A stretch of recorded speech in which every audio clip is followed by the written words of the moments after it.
인사드리겠습니다. 안녕하세요. 오늘 날씨 무척 덥죠? 덥고 7, 8월은 수험기간 가운데에서 가장 힘든 시기예요. 9, 10월, 11월이 힘든 시기가 아니에요. 그때는 힘든지 어쩐지 몰라요. 몰라요. 닥친 것이 있으니까 7, 8월이 제일 힘들어요. 그래서 이 7월 이후부터의 과정들 이거 어떻게 보낼 것이냐 간단하게 좀 말씀을 좀 드리고 그 다음에 이제 수업의 전반적인 내용들을 말씀을 드릴게요. 그 오리엔테이션 자료가 있어요. 보시면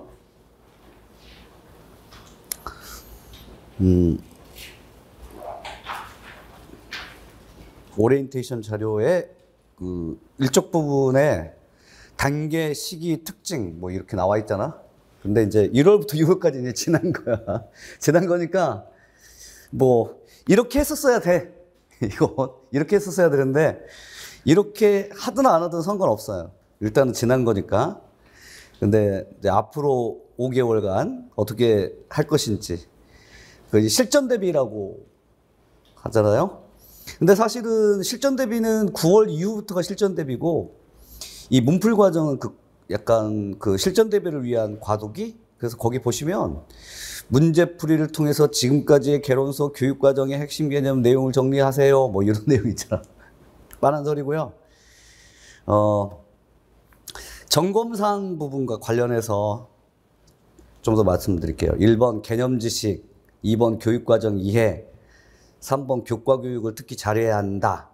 뭐 이런 내용들. 그다음에 또 우측에 대략 알고 있는 것에서 벗어나서 알고 있는 것과 잘 모르는 것을 구분해서 아는 내용을 더 확실하게 알도록 인출 연습하다. 이거 그냥 항상 하는 소리. 그래서 이 부분에 대해서 좀 말씀을 드릴게요.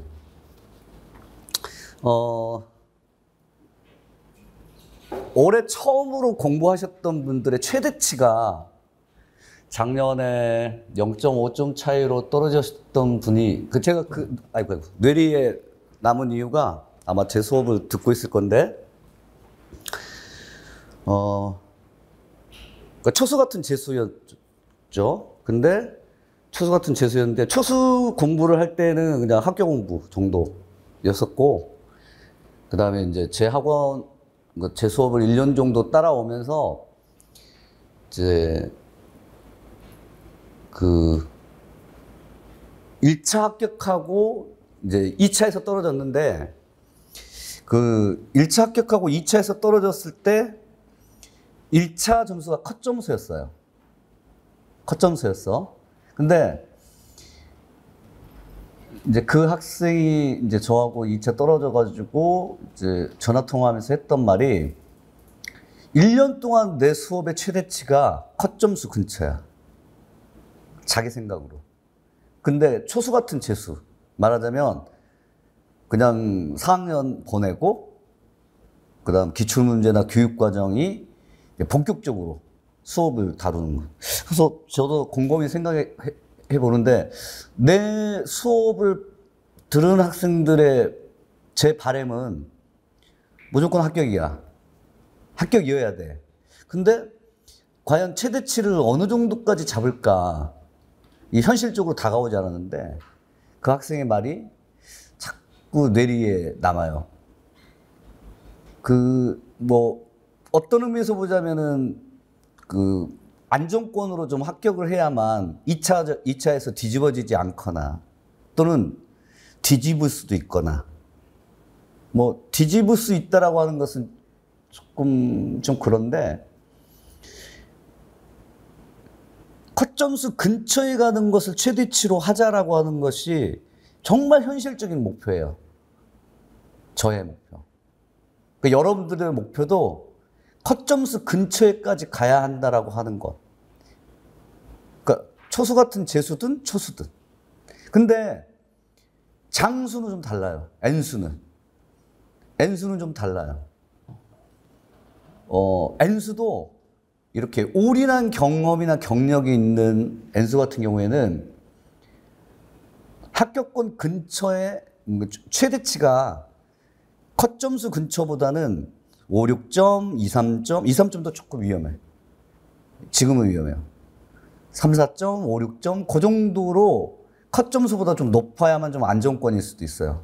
그러니까 현실적으로 우리가 2차까지 1, 2차 동차 합격을 해야 되잖아. 뭐 사법고시 지금 없어졌지? 그러니까 뭐 1차 합격자의 2차에 떨어진 분들은 뭐 내년에 1차를 안 봐도 된다. 이런 거 없잖아. 없으니까 우리는 1, 2차 동차 합격을 해야 하는데 1차 지필고사의 점수가 2차에 이렇게 영향을 미치는 것. 이것은 최종적인 거예요. 정말 최종적인 거예요. 그래서 한 번쯤 올인하셨던 경험이 있으신 분들은 적어도 컷 점수 근처에 가는 건 최대치가 아니에요. 컷을 넘어서 3, 4점 이상을 좀 넘겨야 돼. 뒤집어지지 않아야 돼. 물론 안 뒤집어져. 웬만하면. 근데 그거 보장 못 해. 2차 때.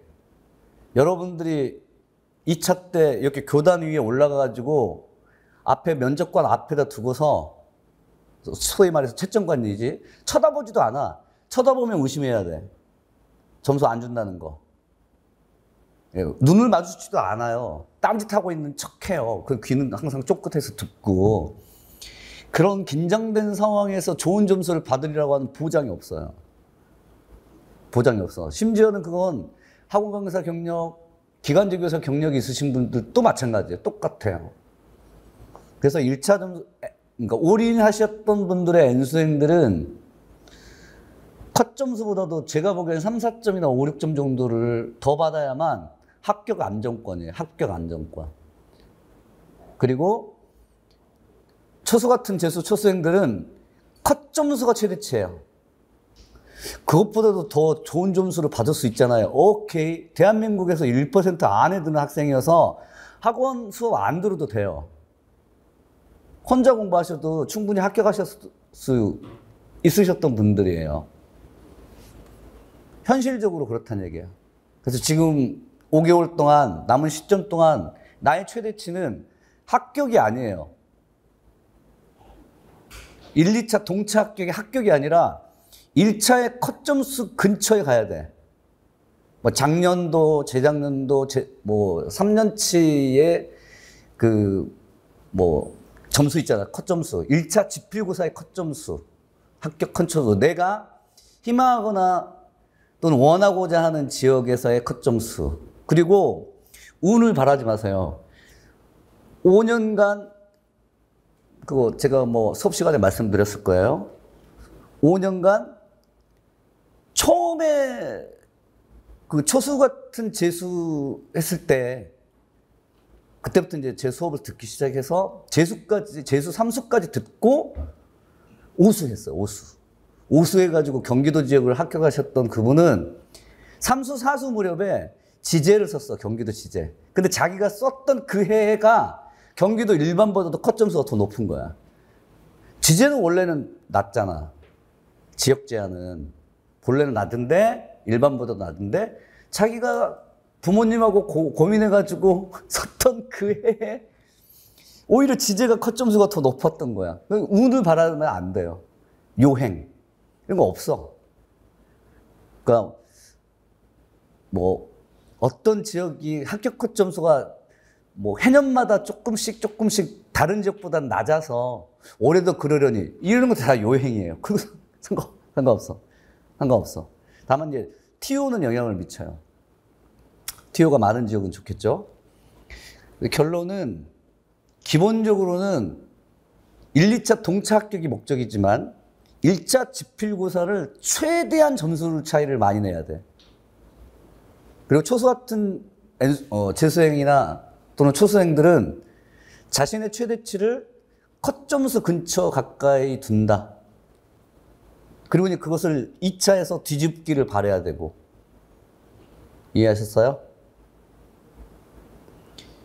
그리고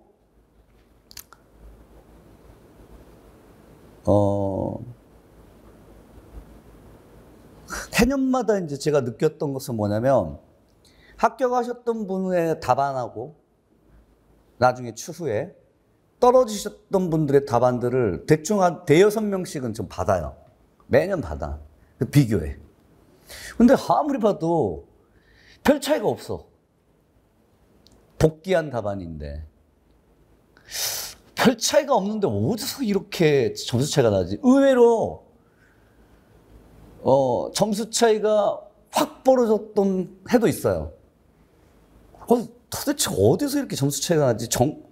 합격하신 분들의 답안과 그렇지 않으신 분들의 답안의 차이를 봤는데, 일단 그 답안의 차이가 없는 이유, 그 근거는 첫 번째로는 두 학생 모두 다 개념어들이 가득 차 있어요.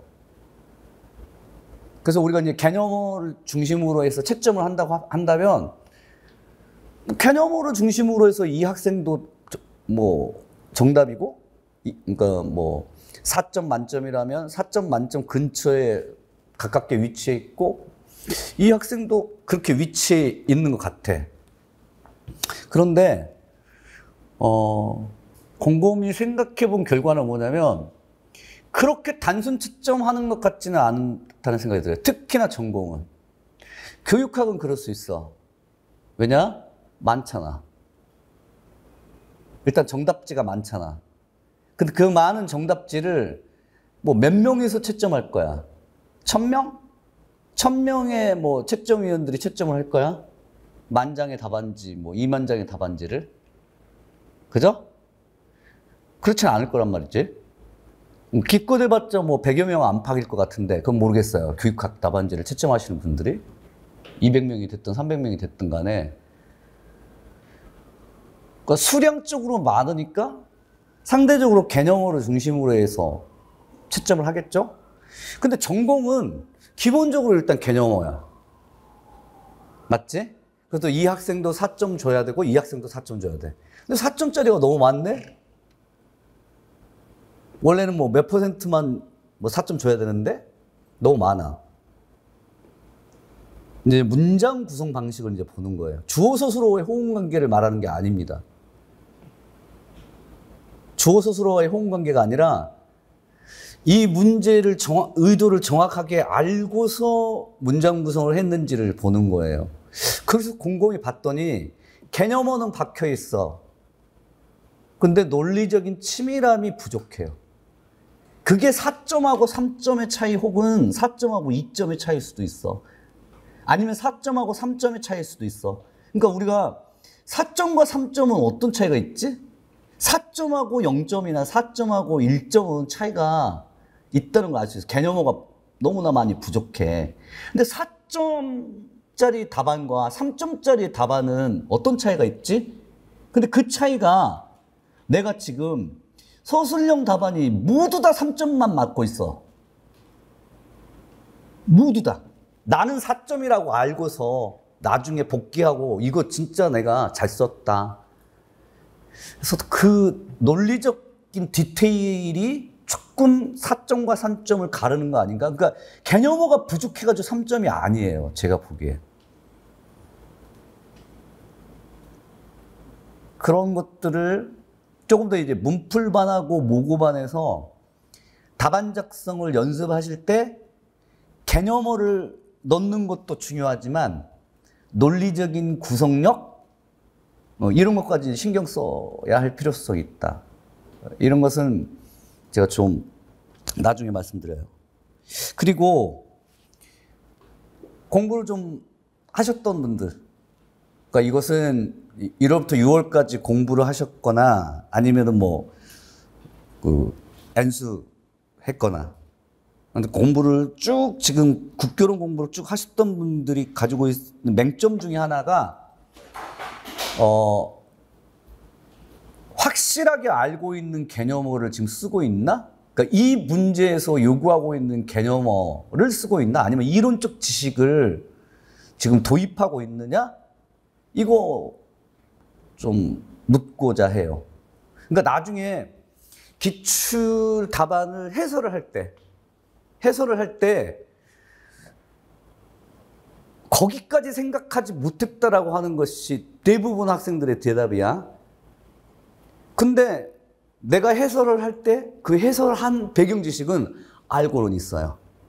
근데 이 문제가 그 배경 지식을 도입했었어야 하는 문제인지를 단서를 못 찾겠다는 거야. 자, 공부를 했어. 개념도 있어. 이론적 지식도 알고 있어. 근데 문제는 이 문제에 적용을 못 하는 거지. 그것이 여러분들이 가지고 있는 공부를 좀 하셨던 분들의 약점 아닌 약점이에요. 그러니까 국교론 그 A형 12문항하고 B형 11문항에서 총 해가지고 우리가 23문항이잖아? 그 23문항에서 국교론은 뭐 문학, 문법의 이제 비중도 뭐 문항수보다는 그 이렇게 뭐 기입형 몇 문제냐, 서술형 몇 문제냐 이런 식으로 좀 따져보자면 대체적으로 보자면 국교론은 80점 만점 가운데에서 7문항 정도가 나와요. 그리고 그 7문항이 대체적으로 보자면 한 25점 정도? 근데 이 점수 25점에서 26점, 27점 이 점수는 그냥 기본적으로 여러분들이 맞고 들어가야 돼. 80점 만점 가운데 국교론 점수의 25점, 6점, 7점, 8점 최대치가 7문항 정도의 서술형이 모두 다 서술형으로 나올 것을 뭐 기입형까지 뭐 계산하더라도 최대 28점, 26점에서 28점 사이에 이 국교론 점수는 그냥 맞고 들어가야 돼. 깔고 들어가야 돼. 그러니까 80점 만점 가운데서 28점이 국교론이라면 그거는 28점을 확보하고 난 상태에서 그 다음에 그 위에 문법 쌓아 올리고 그 다음에 문학은 최후야. 문학이 최후인 이유는 정답을 몰라요. 나중에 복기를 하더라도. 그 다음에 복기를 하더라도 합격한 학생의 답안과 떨어진 학생의 답안이 어떤 것이 맞는지는 몰라요. 몰라. 그리고 너도 틀리고 나도 틀리는 문항의 변별이 소위 말해서 요즘 말 많은 킬러 문항도 또 존재해. 문학에서는. 그러니까 문학은 요행을 바라는 것은 아닌데 기본 점수를 확보하기가 어려운 과목이에요. 점수는 많은데. 그래서 국교론은 일단 실수하지 않는 과목이어야 한다. 진짜 기입형 2점짜리 한 문항이라도 놓치면 그 해 그냥 떨어진다고 보셔야 돼. 그 정도로 여러분들 국교론은 정신 차리고 풀으셔야 되고, 그 다음 서술형 4점짜리가 나왔는데 B형 10번 문제나 11번 문제가 국교론 문제인데 평가 문제야. 근데 이렇게 길어. 비포 용지 그냥 한 페이지를 차지해. 근데 보기도 싫어. 작성 방법은 막 비비 꼬아놓고 일부러 그렇게 해요. 왜? 시간을 여기서 많이 시간을 소비하라고, 허비하라고. 대체적으로 보자면 B형 끝문항이나 A형 끝문항이 굉장히 복잡한 문항이나 지문이 길거나 그 다음에 문제 자체를 이해하지 못하는 문항이 있을 수 있어요.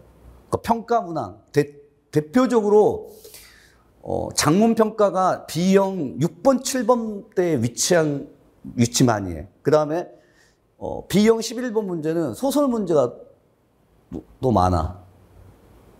알고 있는 소설이라도 이상한 거 물어봐. 흥부전의 구조 이런 거 물어봐.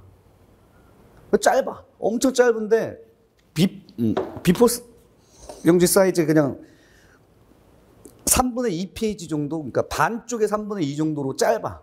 그런데도 무슨 의도로 이런 문제를 내는지를 몰라. 그런 문제. 그런 것들이 B형 끝부분에 위치해요. 아마도 시험을 치르셨던 분들은 좀 아시겠지만 시간과의 싸움이라는 것을 아실 거예요.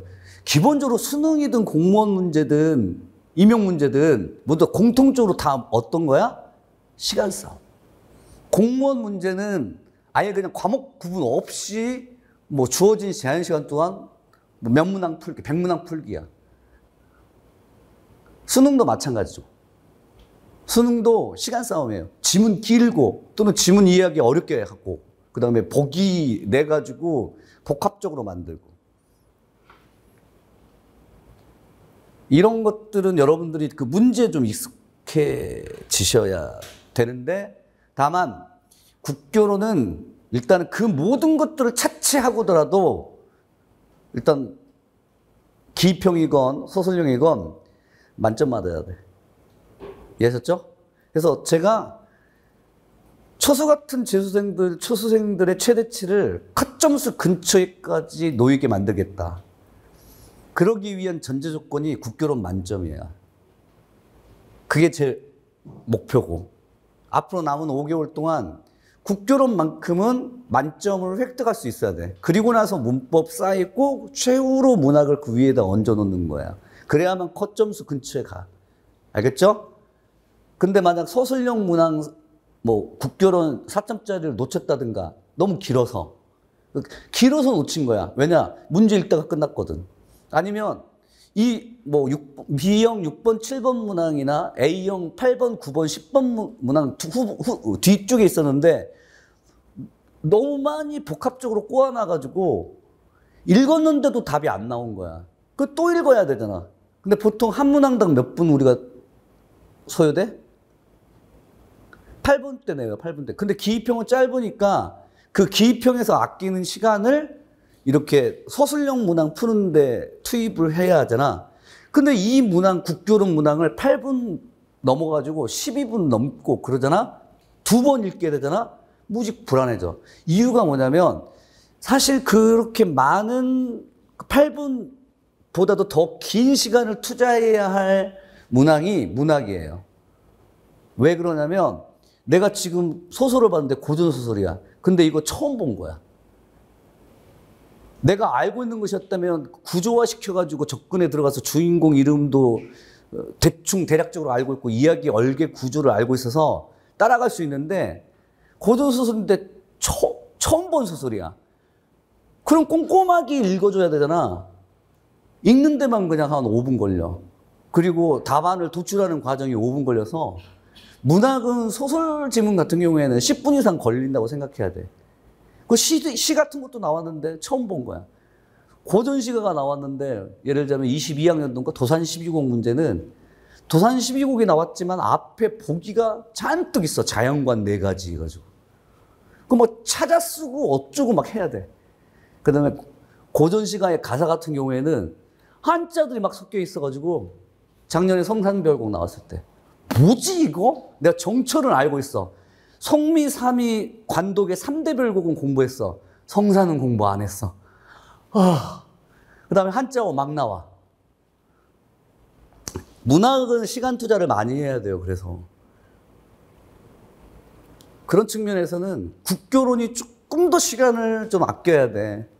근데 여기 지금 내가 국교론 4점짜리 문항을 풀고 있는데 2번 읽게 되고 10분이 지나가고 있어. 이 한 문항이. 그래서 그렇게 푼다고 해서 답안을 도출한다고 해서 맞는다는 보장이 있어, 없어? 없으니까 더 불안한 거야. 없으니까. 그리고 이제 논리적인 치밀함을 갖지 못하고 내가 알고 있는 배경 지식의 개념어를 거기다 남발하는 거지. 잔뜩 개념어 집어넣어, 일단. 그리고 이제 넘어가. 그리고 이제 복기를 하면 그때는 어렵다고 느꼈지만 개념어는 썼다라고 내가 안심을 들어. 한 3.5 맞겠지? 그거 아니야. 그거 아니야. 그래서 국교론에서 제일 여러분들이 당부드리고 싶은 말씀은 개념어 정말 남발하면 안 돼. 그리고 길어서도 안 돼. 이때 길단 말은 뭐냐면 문장 자체가 긴 것이 아니라 답안 길이가 너무 길어. 답안의 길이가. 개념어를 잔뜩 쓴 거야. 예를 들자면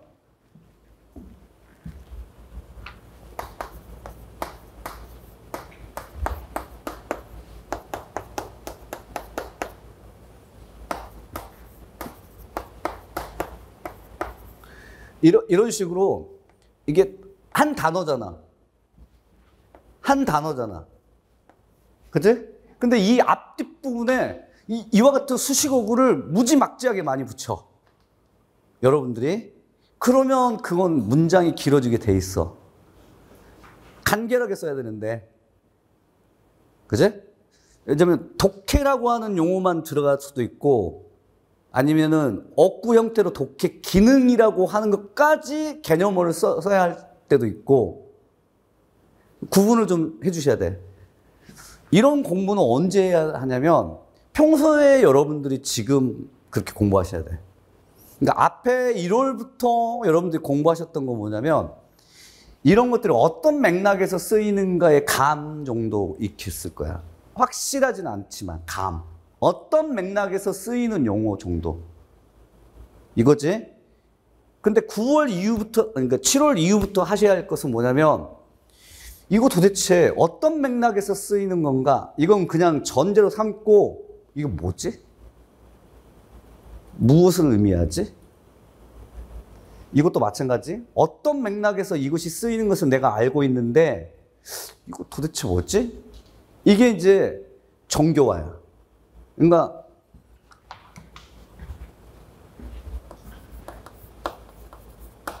내면화하는 건 뭐야? 내면화하는 건 뭐야? 바깥에 있는 것을 자기 안쪽으로야. 맞지? 시험을 보고 나서 기출해서 강의를 듣는데 선생님이 이 문제가 그 이론과 개념을 적용하는 문제인지를 그때는 몰랐었어요. 근데 제가 그 개념을 알고 있어요. 그 대표적인 게 작년도에 독서 문제로 나왔던 인터넷 문서 읽기야. 작년도에 혹시 시험 보셨던 분들은 인터넷 문서 읽기. 그 인터넷 문서 읽기의 논점은 주제통합적 독서야. 근데 그 당시 시험 봤을 때 당시에는 그건 비판적 독해하고 주제통합적 독서 이 두 개가 결합된 문제야. 근데 이것을 주제통합적 독서,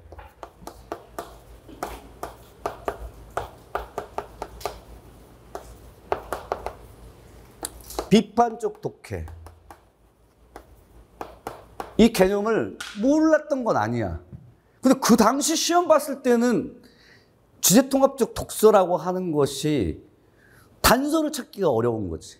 안 보여. 근데 해설 강의를 듣게 되면 저기 구석대기에 단서가 있어. 왜 그때는 내가 이 생각 못했지? 그리고 주제통합적 독서를 알고 있어, 모르고 있어? 알고 있잖아. 근데 왜 그때 시험장에서 이것을 끄집어내지 못했지? 이게 이제 내면화가 덜 된 거야, 내면화가. 바깥쪽에 있는 지식을. 송원영 학원 강사가 기출해서 강의를 할 때는 또 수업을, 교육과정 수업이나 개론서 수업을 할 때는, 이해해. 무슨 뜻인지 알고 있어. 개론서 내가 읽고 있고, 교육과정 해설서를 읽고 있을 때는, 이거 무슨 뜻인지 알겠어. 근데 시험 볼 때 그걸 왜 끄집어내지 못하지? 이게 내면화 덜 된 거야, 이거. 자기 것이 안 되니까. 마음대로 이 개념이나 지식을 활용할 수 없는 거지. 이게 첫 번째. 7월 달 이후부터서 국교론에서 핵심적인 것은 첫 번째는 내면화야. 그 다음에 방금 그 프린트물에서도 설명드렸던 것처럼 이미 알고 있는 뭐 지식을 뭐 어쩌고저쩌고 그런 말이 있잖아. 이미 알고 있는 대략 알고 있는 것을 벗어나서 알고 있는 것과 잘 모르는 것을 확실하게 구분하라. 이건 정교화라고 제가 표현을 할게요. 정교화. 대략적으로 알고 있는 것은 진짜 금물이야. 이때 대략적으로 알고 있다는 것은 뭐냐면 들어는 봤어. 어떤 맥락에서 쓰이는지는 대충 알겠어. 근데 확실치는 않아. 봐. 독해 기능이 어떤 맥락에서 쓰이느냐. 독해 기능은 어떤 맥락에서 쓰이냐면 학생들이 독해 능력 혹은 읽기 능력들을 향상시키기 위한 한 영역, 한 부분, 학생들이 가지는 능력, 독서 교육을 통해서 향상시키는 한 부분, 그 부분 중에 하나가 인지적 영역이야. 근데 그 인지적 영역에서 중시하는 게 뭐냐? 저 독해 기능이야. 저 독해 기능은 일종의 독서하는 방법. 전략일 수도 있고, 기능일 수도 있고, 전략일 수도 있고 방법일 수도 있는 것. 그 통칭해서 기능이라고 불러. 저 독해 기능은 독서 교육을 통하여 도달할 수 있는 학생들의 인지적 영역을 위한 방법의 총칭이야. 이게 정교화된 개념이야. 근데 어떤 맥락에서 쓰이느냐라고 하면 독해 기능은 독서 태도하고는 좀 다른데 요 맥락으로 쓰여. 그 정도만 알고 있어도 작년 2013학년도 문제는 2023학년도 기출문제는 대략적으로 접근 가능해. 그 다음 두 번째 조금 이따 설명할게. 독서 수준이라는 표현을 쓰지 않아. 항상 결합되는 수식어구가 독해 수준. 물론 독서 수준 이렇게 써도 돼. 상관없어. 독해 수준, 독서 수준 상관없는데 독서는 좀 총칭해서 읽기가 일상생활에서 용어를 하면 독서는 그 일상생활에서 읽기를 조금 더 학술화한 것이고 또는 교과목의 명칭일 수도 있어. 수능의 교과야. 그러니까 교과목 명칭일 수도 있어. 독서. 독해는 그냥 읽기라고 생각하시면 돼. 근데 읽기의 수준이 존재한다. 이때 이 수준이라고 하는 것은 대략적으로 무슨 말인지는 알겠어. 수준이라고 하는 것은 위아래. 이런 거. 수준이라고 하는 거. 고차, 저차, 수준차가 할 때 대략적으로 어떤 맥락으로 저 독해 수준이라고 하는 것을 쓰는지는 알겠어. 여기까지. 이게 대략적으로. 근데 독해 수준은 도대체 무엇을 의미하는가? 맥락이 아니야. 어떤 맥락에서 쓰이는가가 아니라 무엇을 의미하는가? 이렇게 물을 때는 이제 달라져. 이게 정교화야. 정교화. 독해 수준은 그 학습자들이나 또는 독자들이 그 글을 읽었을 때 동원하는 사고의 수준을 말해. 사고의 위계화. 뭐 생각이나 사고가 위계화돼 있다고? 오케이. 저차적 사고, 고차적 사고. 이해했어요? 그럼 저차적 사고라고 하는 것은 우리가 저차라고 부르잖아. 그냥 기본적인. 글을 읽을 때 기본적으로 동원하는 사고. 이게 사실적 사고. 그것보다도 조금 더 고차적 사고는 추론적 사고. 그것보다 더 비판적 사고. 그것보다 더 감상적 사고. 그래서 이와 같은 동원하는 사고의 수준에 따라서 기능을 분류해. 어떻게? 사실적 독해 독서. 그 다음 추론적 독해 독서. 이게 정교화야. 근데 여러분들은 정교화하지 않고 어떤 맥락에서 저거 쓰더라? 아, 독해 기능은 독서 태도하고 짝으로 써 있었어. 이건 맥락이야. 기능이 의미하는 걸 지금 몰라. 그 다음 독해 수준이나 독서 수준, 동원하는 사고 수준, 요 핵심을 또 몰라. 대략적으로만 알고 있어서 핵심 못 짚고 지금 넘어가고 있지. 공부를 좀 하셨던 분들이나 많이 하셨던 분들, 또는 1월부터 6월까지 공부하셨던 분들이 지금 7월달 이 시점에서 반성해야 할 부분이 뭐냐면 너 그 개념 확실하게 말해봐. 확실하게. 그 정교화하는 수준까지 말해야 돼. 그래야만 기본이 돼 있는 거야. 그리고 이제 이 기본기가 내면화하고 정교화가 되어 있는 기본 개념의 내면화하고 정교화가 우리 국교론에서 핵심이야. 다른 거 없어요. 뭐 이렇게 디테일한 지식들은 정말 잡지식에 불과해. 잡지식. 뭐 예를 들자면 저런 개념하고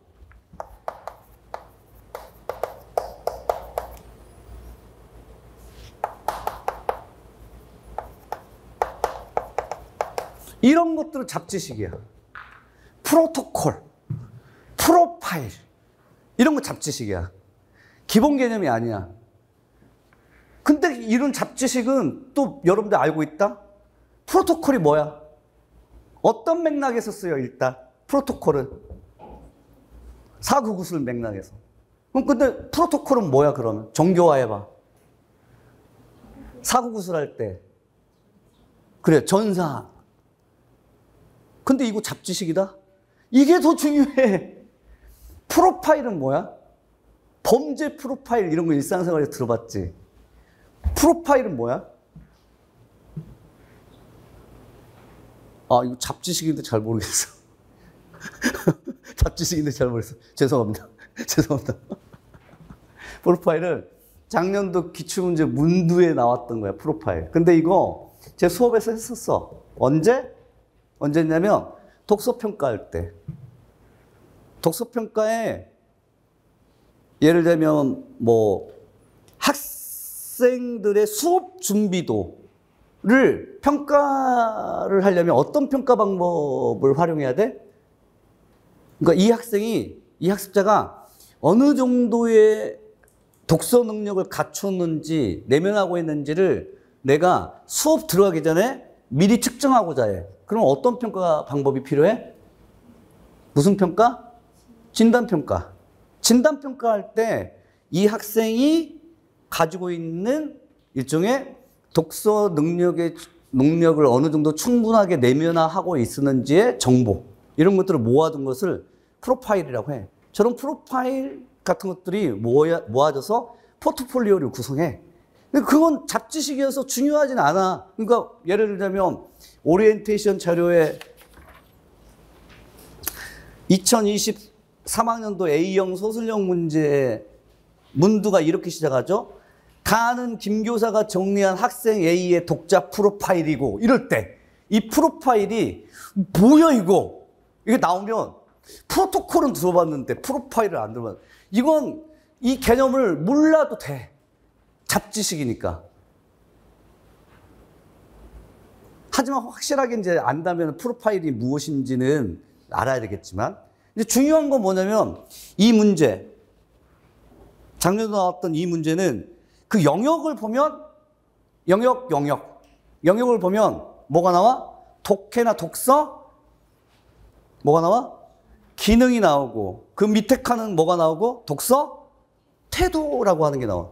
그러니까 이게 기본 개념이에요. 이게 기본 개념. 독서 기능과 독서 태도를 확실하게 여러분들이 알고 있는가? 그러니까 기능이라고, 태도에 대비되는 기능이라고 하는 것을 학습자가 갖추어야 할 일종의 독서 능력인데, 그 독서 능력의 인지적 측면을 기능이라고 부르는 거야. 이거는 이제 읽을 줄 아는 방법 같은 것들을 말하는 거겠지.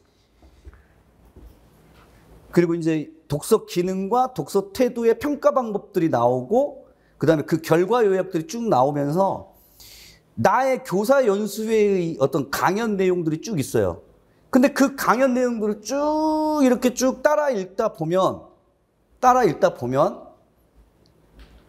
뭐 예를 들자면 세 번째 줄에 모든 아이들이 독서에 성공적인 것은 아닙니다. 제가 이거 읽어볼게. 여러분들 시험 볼펜 들고 진짜로 중요한 키워드나 핵심적인 것이 있다면 밑줄을 그어봐. 읽어가면서 놓치고 있지 않은지 한번 보겠습니다. 읽기 수업 중에 어떤 학생은 자신감이 많이 떨어져 보입니다. 때론 글읽기를 아예 싫어하는 것 같기도 하고요. 지금 오리엔테이션 자료하고 있어요. 단어와 문장을 못 읽는 것도 아닌데 왜 이런 일이 생길까요? 이쪽 부분 하고 있어요. 모든 아이들이 독서에 성공적인 것은 아닙니다. 성공적 독서를 위해서는 적어도 두 가지 수준의 독해, 즉 사실적 독해와 추론적 독해가 필요합니다. 그런데 독서 수업에서 오가는 질문들은 사실적 독해를 넘어 많은 경우 추론적 독해를 요구합니다. 하지만 추론적 독해가 어려운 학생은 이런 질문에 쉽게 답하지 못하고 자연스러운 대화에서 소외될 수 있어요. 문제는 이때 학생 스스로 나는 글을 못 읽는 사람이구나 라고 생각하게 된다는 겁니다. 그리고 이런 일이 반복되면 학생의 독서 태도가 부정적으로 형성될 수 있죠. 그러니 수업 시간에 조용한 아이들이 그저 글읽기에 소극적이나 부정적이라 간단하게 볼 일이 아닙니다. 무엇보다 먼저 이런 상황의 원인을 학생의 독해 능력에서 찾아봐야 합니다. 그렇다면 독해가 어려운 학생들은 우리 교실에서 언제나 조용한 독자로 남아있어야 할까요? 책에 집중하지 못하고 스스로 책을 읽지 않는 독서 태도는 어떻게 해야 긍정적으로 바뀔 수 있을까요? 여러분들도 수업하면서 이 점에서 많이 고민하셨을 겁니다. 저는 학생이 어떤 상황에서 적극적 독자의 모습을 보이는지 살펴봅니다. 특히 독서지도 활동을 계획할 때 어떻게 해야 이런 긍정적 독서의 모습이 발현될 수 있을지 고려합니다. 예를 들어 독서 모임에서 혼자 읽을 때보다 적은 부담으로 글에 집중할 수 있습니다. 또한 아무리 좋은 독서 지도 활동이라도 글이 어려우면 여전히 학생에게 어려움이 남습니다. 가령 학생이 독서 토론에서 너무 어려운 책을 읽어야 하는 상황이라면 동료들과의 상호작용에서 참여하기 어려워집니다. 따라서 쉽게 읽을 때 깊게 대화할 수 있는 기회를 찾게 해줘야 되죠. 오케이. 밑줄 몇 개 쳤어? 일단 내 조교.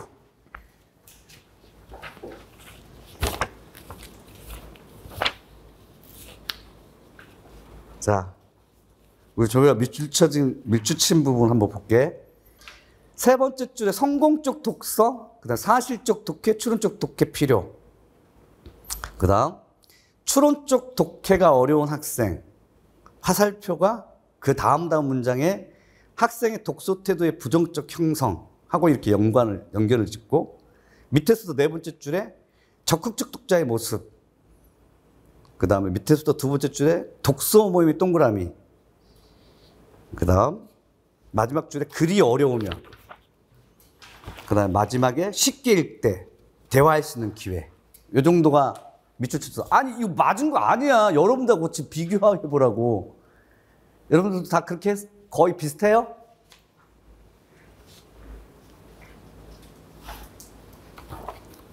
한 번만 더.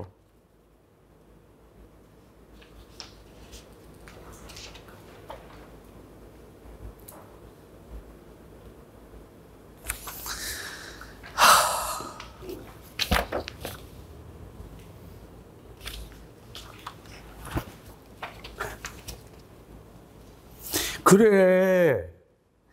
밑에서부터 네 번째 줄에 있는 독서 지도 활동의 계획이 밑줄이 안 그어져 있었어? 이 문제는 독서 지도 활동 계획입니다. 이게 핵심이야. 근데 독서 지도는 지금 두 가지야. 자료에 의하면. 하나는 뭐지?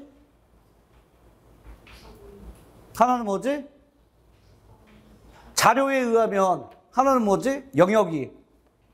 독서? 그래, 기능을 어떻게 지도할 것이냐. 기능 지도. 거기 들어! 기본 개념으로부터 출발한다니까? 어째서 시험장에서 이렇게 안 읽혔냐고. 그 말을 지금 묻고 있는 거야. 분명히 내 수업 시간에도 계속해서 들었을 거지만, 국교론 문제는 근본적으로 알파와 오메가가 뭐다고? 국교론 문제의 알파와 오메가, 처음과 끝. 뭐라고? 국교론 문제는 알파와 오메가, 처음과 끝이 뭐라고? 문제점, 지도 방안. 뭐라고? 그거 항상 이야기했잖아. 이 문제는 지금 어떤 문제냐고? 평가 문제가 아니야. 뭐 프로파일 나오고, 관찰법 나오고, 오독 분석 나오고, 비형식적 상담 나오고, 자기평가 나오고, 독해 질문 나오고, 오독 분석 나오니까 와, 독서평가에서 내가 배웠던 과정평가 방법, 결과평가 방법, 평가 문제가 아니에요. 평가 문제의 탈을 쓴 뭐라고? 독서 지도 활동계획이야. 독서 지도 활동계획. 이거 단서가 있잖아. 저기 밑에서부터 네 번째 독서 지도 활동 계획. 근데 독서 지도 활동 계획이 하나는 영역별로는 뭐라고? 독자 프로파일에 의하면 독서 기능 영역의 지도. 알겠어요? 그 다음 또 하나는 뭐죠? 독서 태도 영역의 지도. 이해했어요? 근데 이 두 가지가 서로 구분되지만 연관관계가 있어, 없어? 구분되지만 연관관계가 있어, 없어? 어떻게 있어? 방금 교사 연수회 강연한 이 교사에 의하면 어떻게 연관관계가 있어? 어떻게 연관관계가 있어?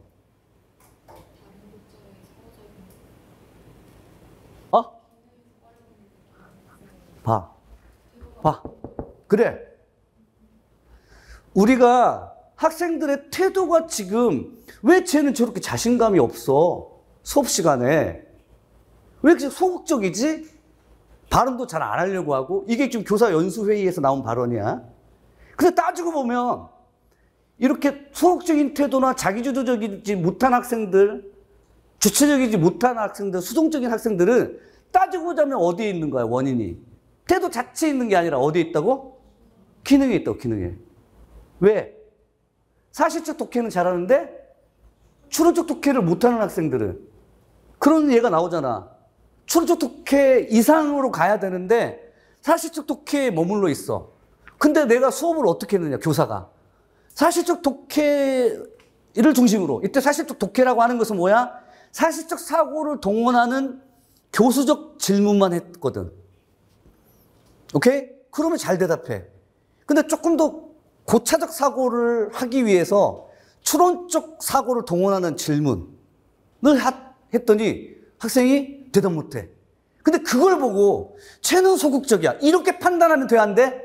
안 된다는 말이야, 안 된다는 말이야. 그러니까 태도의 문제는, 그러니까 지금 태도의 문제는 결국에 결과적으로 보자면 어디에 원인이 있어?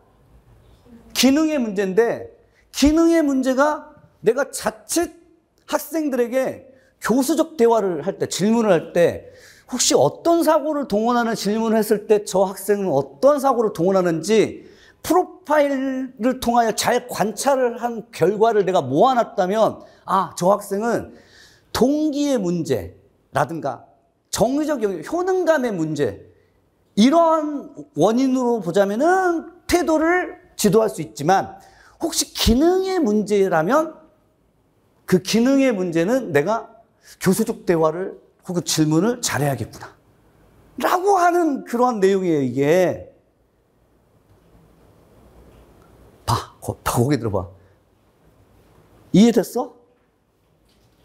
근데 왜 시험장에서 이렇게 이해 안 했어? 그 이유가 뭐냐? 엄청 좁게 가. 그거 저는 잡지식이라고 불러요. 엄청 좁게 가. 이거 오독 분석 나오니까 평가 문제야. 평가 문제 엄청 좁게 가거든. 국교론의 알파와 오메가는 문제점 지도 방안이야. 지도 계획이야.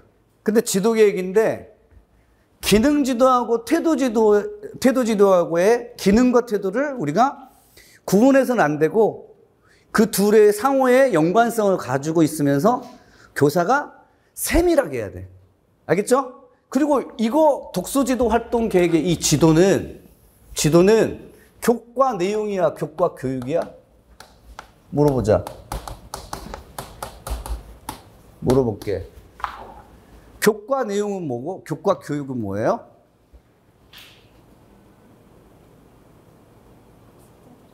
교과 내용은 학습자들도 알아야 할 일종의 그 교과에서 다루는 교수학습의 내용들이에요. 예를 들면 대표적으로 뭐 개념이나 전략 같은 것들이 있지. 근데 교과 교육은 학습자들이 몰라도 돼. 누가 알아야 돼? 교사가. 그러면 여기 있는 독서 지도 활동 계획은 교과 내용을 묻는 거야? 교과 교육을 묻는 거야? 교과 교육을 묻는 거야, 지금. 교사로서 여러분들이 가져야 할 두 가지의 갖추고 있어야 할 소양이 있는데, 하나는 뭐냐면 여러분들이 가르쳐야 할 교과의 내용에 대한 개념을 가지고 있는 거야. 그래서 주로 예를 들면 내용 조직 전략 3가지를 쓰시오. 이 지문에서 글구조는 어떤 글구조인가? 이런 것들은 학습자들도 알아야 하지만 니네들도 알고 있어? 교사들도 알고 있어?를 묻는 거잖아. 근데 이 문제는 학습자들이 알아야 할 문제가 아니라 교사들이야. 교사들이. 이해했어요? 그 교과 교육 문제야. 교과 교육 문제고 기능 지도하고 태도 지도를 지금 동시에 지금 묻고 있는 거야. 그리고 작성 방법을 봐봐. 작성 방법을 보시면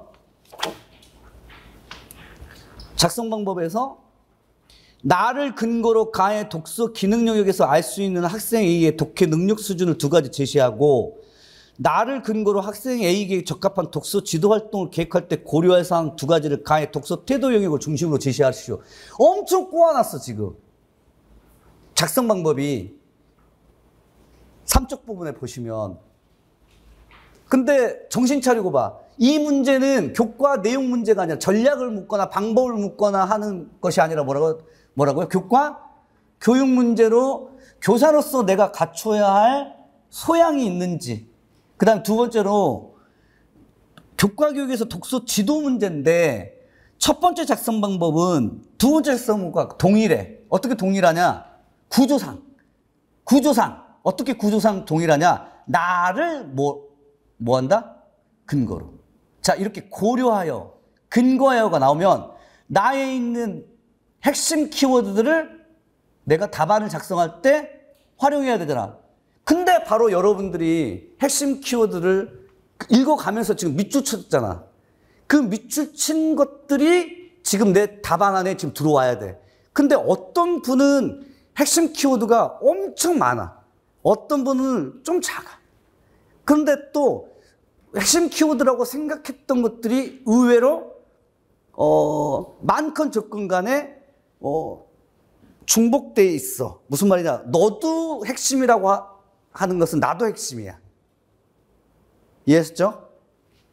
그것을 묻고자 합니다. 이럴 때 둘 다 모두 다 나를 근거로 했지만 첫 번째 나오는 작성 방법은 기능 영역의 능력 수준이야.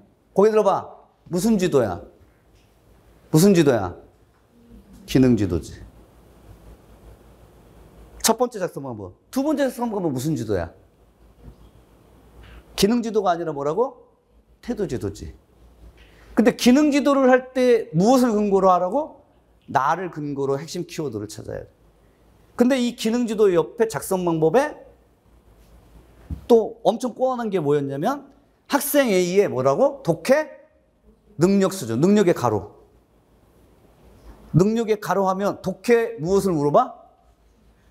독해 수준을 물어보지. 무엇을 물어봤다고?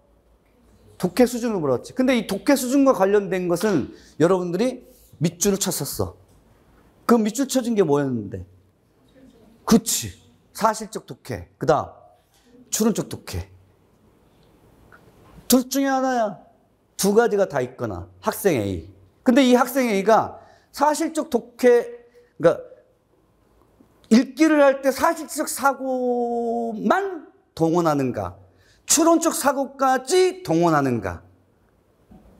이것을 우리가 판단하기 위해서는 무엇을 봐야 되냐면 학생 A의 자료. 그 학생 A의 자료는 어디에 있어? 오독 분석과 독해 질문을 통한 자료. 그게 프로파일이야. 정보.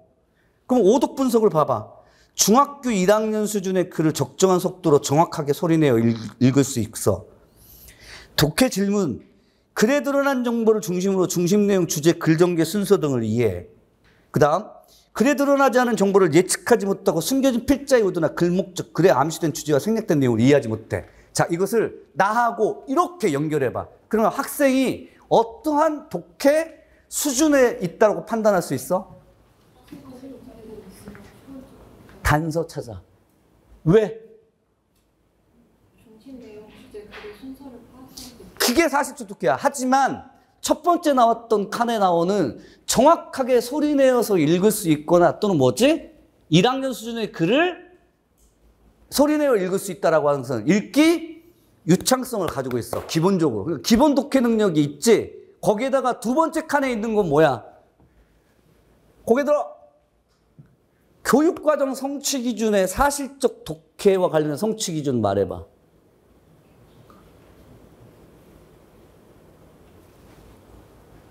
교육과정의 사실적 독해의 성취 기준 말해봐.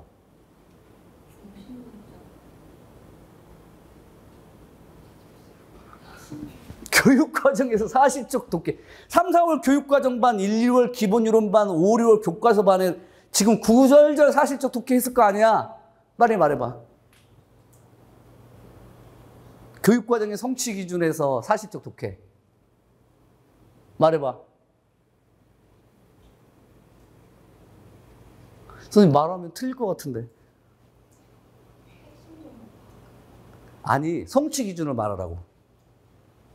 그건 이제 핵심이고. 글에 들어가는 정보를, 그 다음.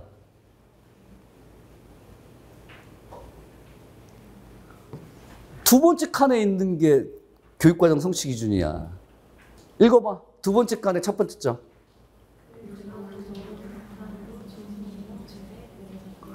그리고 오늘 교육과정반 교재 한번 봐봐. 성취 기준은 이렇게 있나 없나. 이게 사실적 독해의 성취 기준이야. 그래서 사실적 독해의 성취 기준, 고개 들어! 내면은 이제 돈을 뗀 거지. 사실적 독해나 사실적 독서의 성취 기준은 내용의 사실적 독해와 그 다음 구조의 사실적 독해 혹은 형식의 사실적 독해 두 가지로 나눈다. 그러면 내용의 사실적 독해는 무엇과 연관이 있어? 글의 중심 내용 파악. 그 다음 글의 주제 파악. 형식의 사실적 독해는 뭐야? 글 구조와 전개 방식 파악. 그럼 바로 첫 번째 점에 나오는 게 뭐야? 글에 드러난 정보를 바탕으로 중심 내용, 주제, 전개, 순서 등을 이해한다는 게 뭐야? 사실적 독해의 교육과정 성취 기준인 내용의 사실적 독해하고 형식의 사실적 독해를 묻는 거고. 그다음 두 번째 점에 나오는 것은 뭐뭐 하지 못했다는 걸 빼. 뭐뭐 하지 못했다는 걸 빼면 글에 드러나지 않은 정보를 예측할 수도 있고 숨겨진 필자의 의도나 글 목적이나 글에 암시된 주제와 생략된 내용을 이해할 수 있어. 이러면 뭐야? 이걸 어떻게 추론이라는 거 알아? 자, 고개 들어봐. 추론적 독해, 교육과정에 나오는 추론적 독해 성취 기준 말해봐. 요거 그대로야. 물론 예측한 건 아니지. 자, 무엇하거나 숨겨지거나 또 생략된 뭐 의도, 목적, 내용. 생략된 내용, 숨겨진 의도, 목적. 이해했어요? 고개 들어봐. 예측도 뭐다? 예측하는 것도 뭐다고? 추론이다. 그러니까 두 번째 점은 지금 무슨 독해 수준이야? 추론적 독해 수준이야. 여기까지 아셨죠? 알고 있는데 아마 저한테 너무 어려우니까 어려운 게 아니라 낯서니까 답변을 안 했을 거야. 그러니까 처음에 첫 번째 나오는 오독 분석은 읽기 유창성이라고 해요.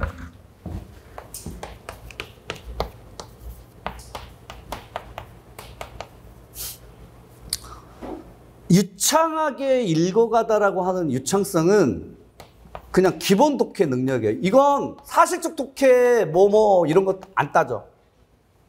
안 따져. 안 따지고 적어도 초등학교 중학년 이상이 되면 이거 있어야 돼. 그래야만 그 다음 단계인 유창성 다음 단계인 사실, 추론, 비판 이런 것들이 가능해. 아주 기본이야. 알겠어요? 유창성. 여기까지만 할게. 원래 읽기 유창성 그 전에는 상향식 모형하고 연관이 있어요. 상향식 모형의 핵심이 뭐야? 그래, 해독. 해독은 뭐야? 그럼 어떤 맥락에서 쓰이냐가 아니라 해독이 뭐냐고. 문자를, 글자가 아니라 문자를 뭐 한다고? 지각하고, 지각된 문자를 뭐로? 무엇으로 변환해? 그 음성으로 변환하는 건데 그것을 포함한 것을 유창성이라고 해요.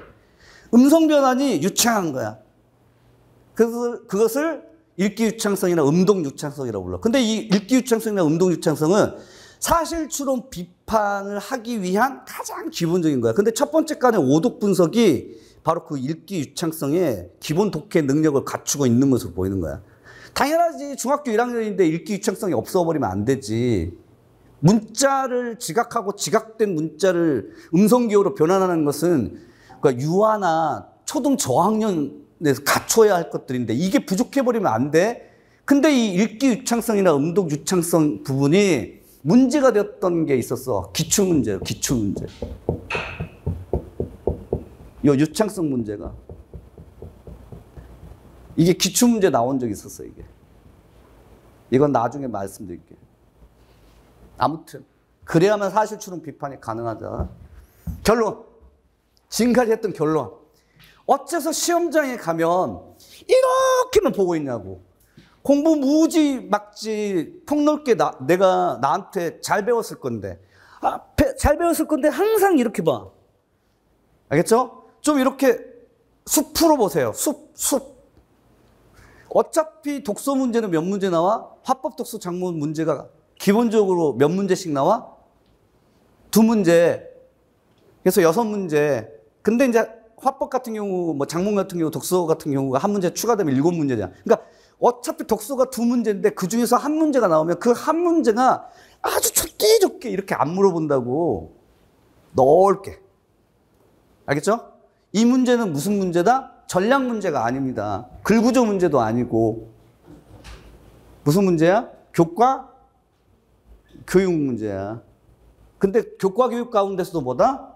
독서, 지도 문제야. 근데 독서, 지도 문제 하게 되면 여러분들이 알고 있는 교수학습 모형들, 뭐 예를 들면 KWL, SQ3R.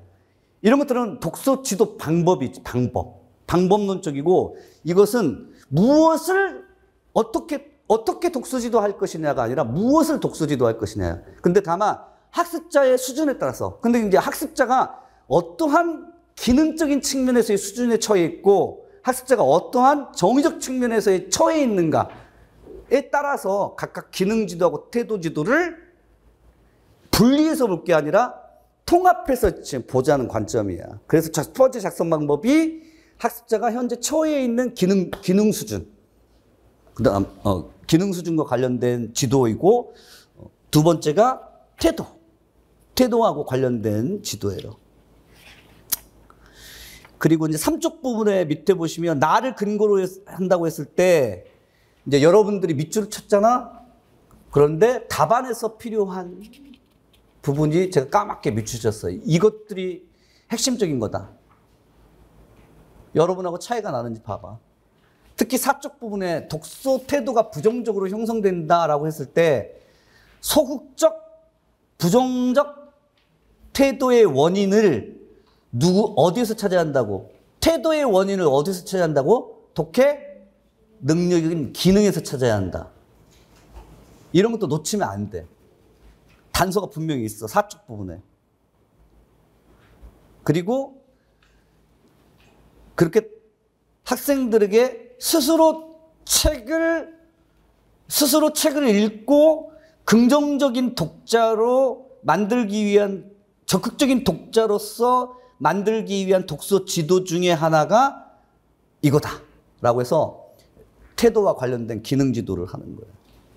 그래서 4쪽 부분에 보시면 독서 기능의 5독 분석의 첫 번째 칸에 이건 뭘 의미한다? 음독, 유창성을 의미하고 두 번째 칸은 무엇을 의미한다? 사실적, 독해 수준을 의미하고 세 번째 칸은 추론적, 독해 수준이고 근데 국교론의 알파와 오메가는 뭐라고? 문제. 여기가 지금 문제예요. 여기가. 그 다음에 세 번째 독서 태도 영역과 관련해서 독서 태도 영역의 수업 관찰을 보면 조용한 편이다. 이것은 소극적 태도. 그 다음에 토의에서 이해하지 못한 것을 솔직하게 대화하지 못하고 비형식적인 상담에서도 이해하기 쉬운 글일 때는 적극적으로 참여한다. 즉 이것은 쉬운 글을 쉽게 읽도록 지도한다는 것과 연관이 있어요. 그 다음 자기평가 부분에서 보시면 전반적 부정적 태도, 집중 경험 없고 적극적으로 책 찾아 읽은 경험이 없기 때문에 독서 모임을 통해서 적은 부담으로 글에 집중할 수 있도록 지도해야 한다는 게 나를 근거로 하면 찾아줄 수 있습니다. 이 부분은 나중에 이제 여러분들이 곱씹어서 보셔야 돼요. 곱씹어서. 결론.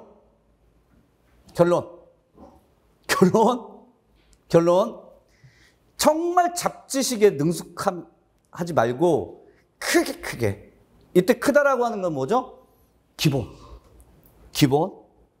기본으로 되돌아가. 그리고 이제 공부를 하실 때 숲이 있고 나무가 있어.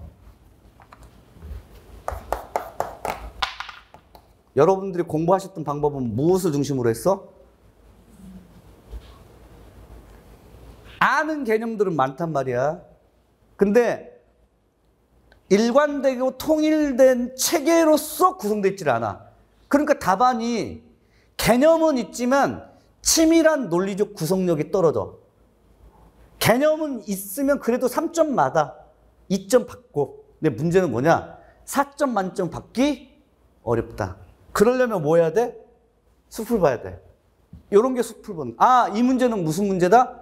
교과 교육의 독서, 지도 문제인데 기능과 태도가 분리된 게 아니라 태도의 문제는 결국에는 어디로부터 온다? 기능으로부터 온다라고 하는 것을 중점으로 하는 거야. 그걸 알고서 이 문제를 답안을 작성하는 분과 그렇지 않은 분의 차이점이 치밀한 논리적 구성력에 있는 거예요. 그러니까 나를 고려해서 핵심적인 것들을 다 이렇게 답안에서 찾는다고 할지라도 똑같아. 여러분들이 찾았던 거 다. 근데 이거 어떻게 치밀한 구성을 하는 것인지는 그것은 숲을 보면서 공부를 하신 분하고 그 다음에 너무 이렇게 좁게 공부하신 분하고 차이점이야. 그리고 이 좁게 공부한다는 것이 단순 암기예요. 그리고 양만 많고.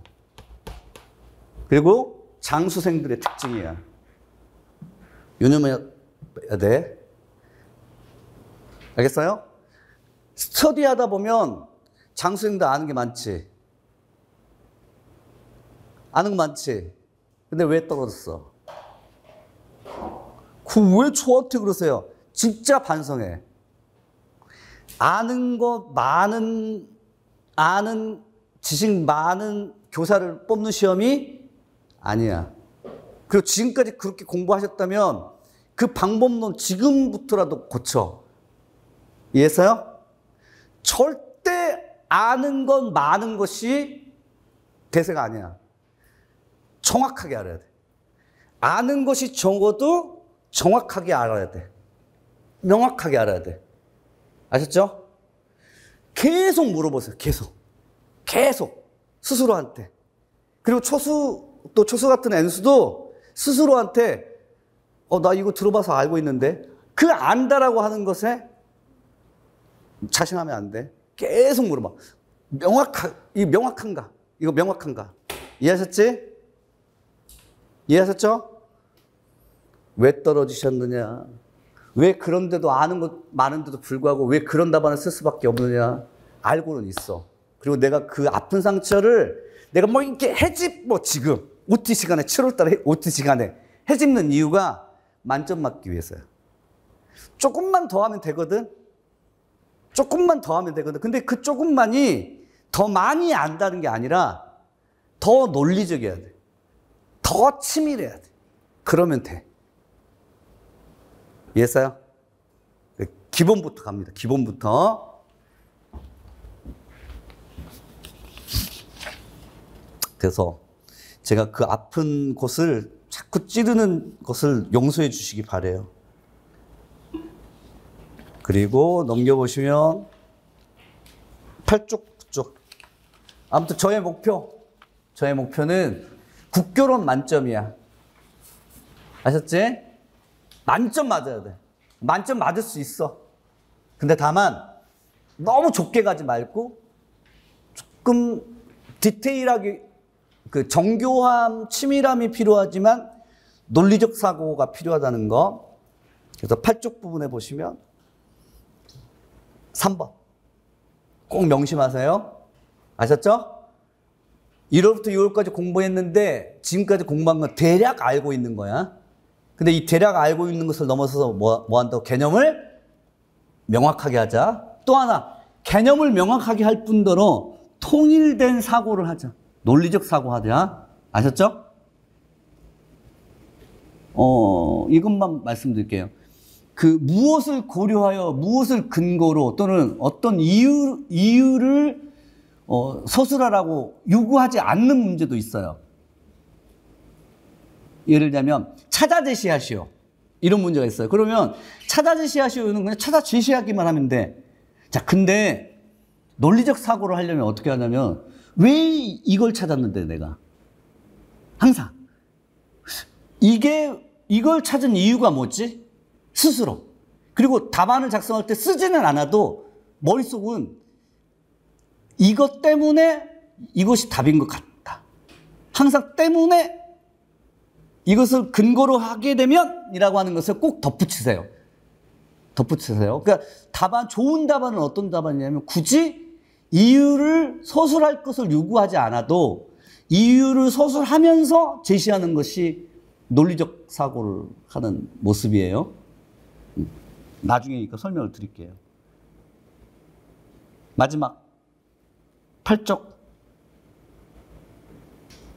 강의 목표의 특징은 문제풀이를 통한 의도 및 관점 파악. 두 번째, 명확한 개념어의 활용. 세 번째, 이론의 최종 정리, 취약점 보완. 7, 8월 반에서는 아무튼 제가 이론을 나무 숲 수준으로 할 거예요. 해드릴 거예요. 그래서 화법 독서 장문을 막 넘나들 것이니까 그 점은 기대해 주시면 되고, 그 다음에 강의 세부 사항으로는 국교론 문제 미리 풀어오는 거예요. 근데 오늘은 첫 시간이니까 문제 미리 풀지 않았죠. 그래서 오늘은 이렇게 모든 문제마다 한 4분 정도 읽을 시간을 좀 줄 거예요. 그래서 시간 주어진 상태에서 한번 하도록 하고요. 그 다음 30분씩 형성평가를 보니다 하품목어라고 하는데, 그리고 10시부터 수업 시작하고 이렇게 하면 됩니다. 그 다음 넘겨보시면 10쪽 보시면, 국교로는 8월 3일 날 아마 휴강이 있을 거예요. 근데 문학도 휴강을 할지 그건 좀 고민 중이에요. 국교로는 9주차 수업이 나와서 8월 3일 날 휴강을 하고, 그 다음에 이제 화법, 독서, 장문 이런 식으로 할 거고요. 그 다음에 다음 주차 수업의 진도 범위를 미리 예정해 드릴 거예요. 몇 번까지 풀어오라고. 근데 이제 모든 문제를 다 풀 필요는 없고, 뭐 여러분들은 이제 풀어야 되겠지만 주로 서술형 문제를 중심으로 해서 풀어오시고, 여러분들은. 그리고 제가 이제 해설 강의를 할 때에는 여러분들이 풀었던 답안하고 이제 맞춰보시면 됩니다. 그리고 이제 프린트물이 나갈 거야, 이렇게.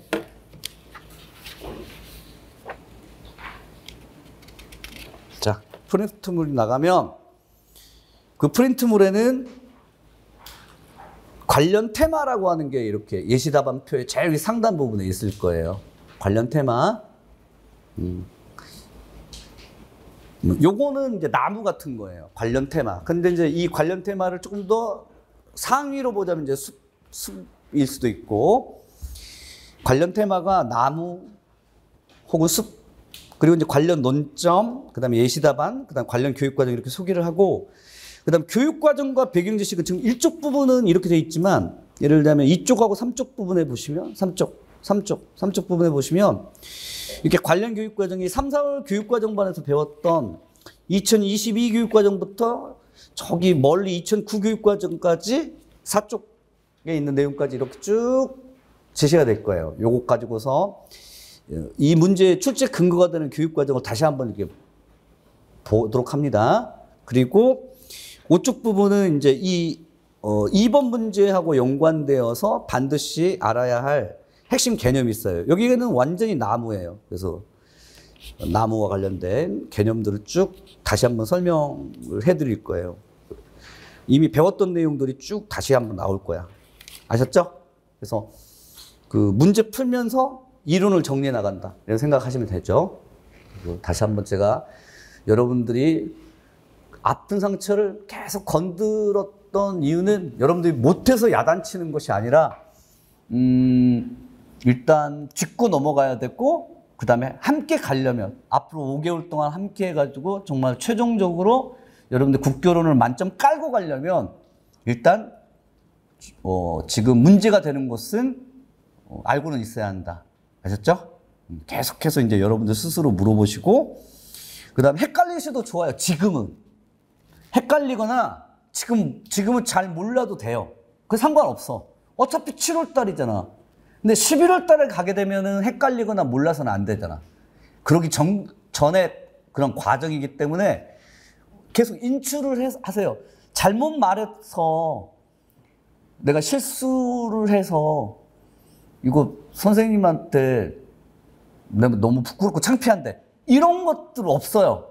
그래야만 되고. 왜 그러냐면 자신이 잘못 말했던 거, 틀렸던 것들이 오히려 기억이 나요. 맞았던 것은 오히려 기억이 잘 안 나요. 그래야만 돼. 그래서 실수를 계속 하세요. 저는 좋아해요. 그리고 그렇게 실수를 해야만, 또는 잘못해야만 명확하게 알죠. 아셨죠? 그리고 한 번 안 풀린 문제, 한 번 이해하기 어려운 문제는 끝까지 이해하거나 풀기가 어렵습니다. 그러니까 1월 달에도 이해하기 어려웠는데 지금도 이해하기 어려운 거예요. 항상 그래. 공부하시면서 느끼셨던 것들 중에 하나가 뭐냐면 안 풀리면 계속 안 풀려요. 풀고 가야 돼. 그 지점을 또 넘어가셔야 돼요. OT 마치겠습니다.